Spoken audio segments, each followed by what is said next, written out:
Good morning, my tribe, my XRP army, everybody out there in YouTube land. Hope you're all doing well. It's Tuesday, and we're into March.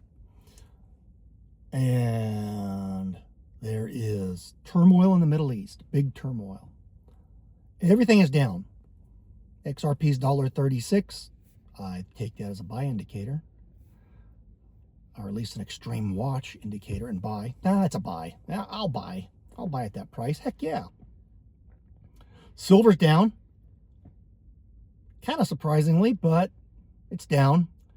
Probably has something to do with people selling off in order to pay for their leverages, and that depresses everything. Stock market's down across the board. So let me ask you this question.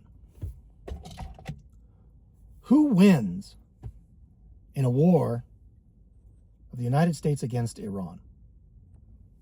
Who wins? Are you sure?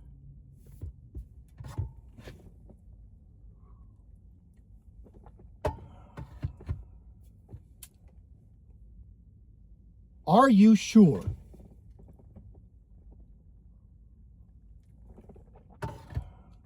It may not be as cut and dried as people think it is.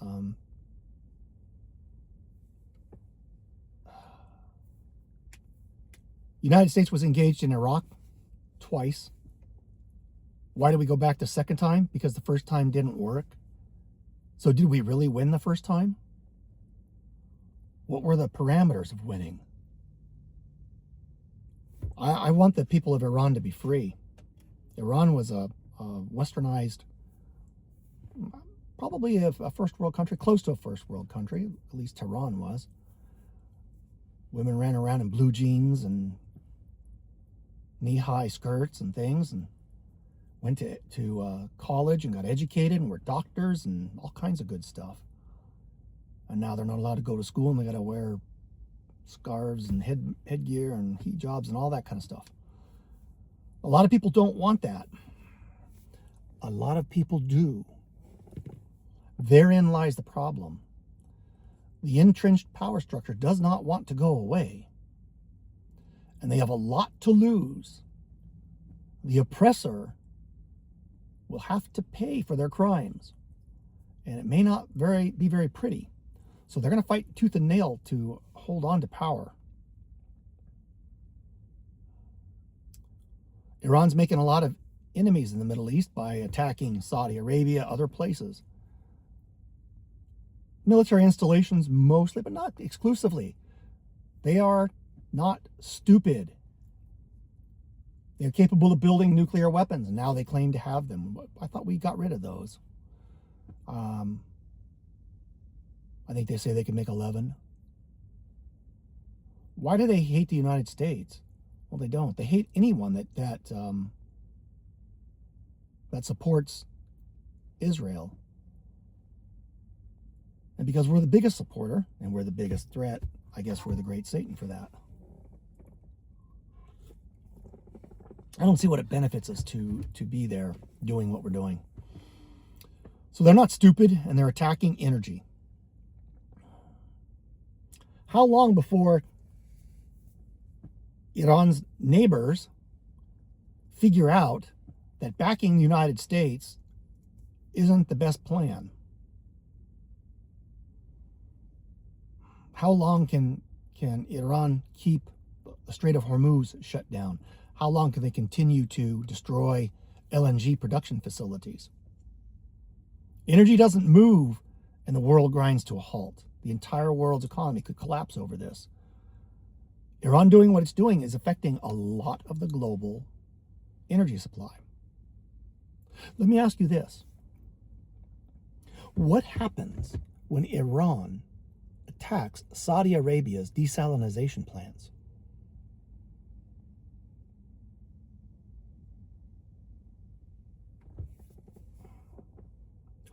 Saudi Arabia gets thirsty, and they run out of water in 2 weeks. They get 60% of their water from desalination plants. How are they going to move water in when the Strait of Hormuz is shut down? When they're not ready for that? Are they preparing for it now? Probably not. A couple of missiles in the right place and Their water production is done. How will they then sue for peace with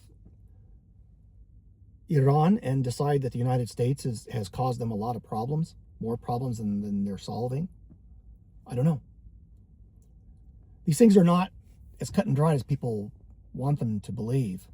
I want to believe it's cut and dried and it's simple and it'll be over with in just a few days. The United States is at the end of a very, very long logistical supply train.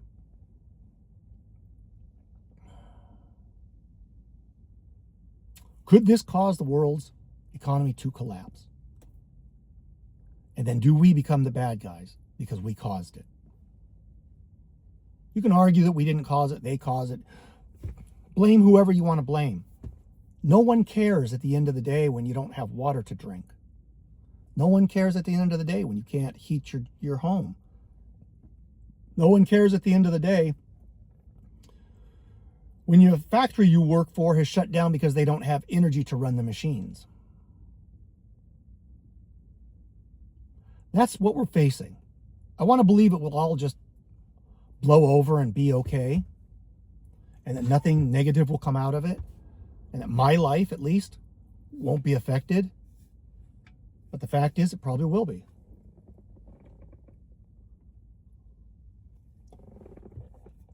And how do you mitigate that? Do you mitigate it by continuing to participate in the system that is being affected? Or do you get out of it? And you take the opportunity to, I don't know, buy assets like silver at sub $90 prices. When it ricochets, it'll probably go up higher. I am not a financial advisor, and this is not financial advice. This is life advice. And my life advice is that if you continue to function as a slave to the system that created you, the public education system, then you will be run over like a steamroller. You need to take charge of your own life and how you view things and become a slave owner. Make your money your slave.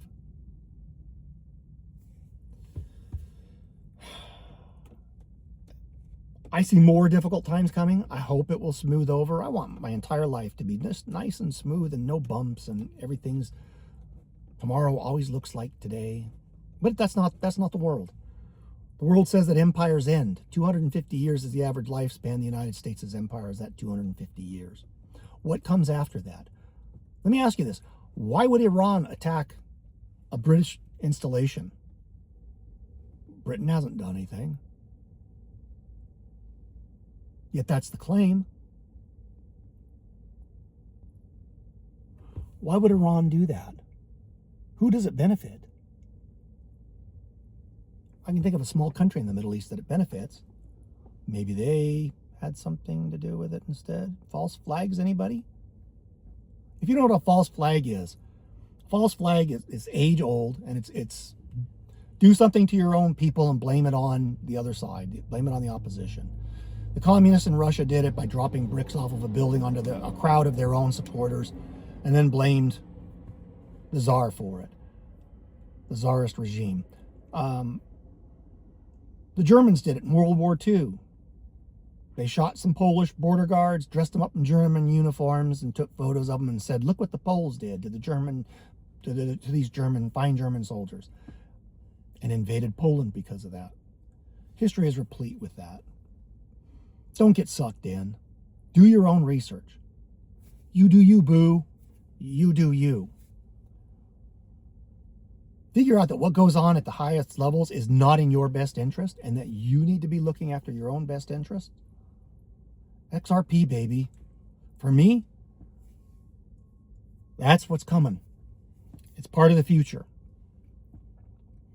ISO compliance projects. Why? Because the government isn't going to give up its power, and it loves control. And ISO 20022 tokens projects provide that kind of control. I don't like it. I can't stop it. I can profit from it. That's my mentality towards it. God bless you all. Take care, and I'm out.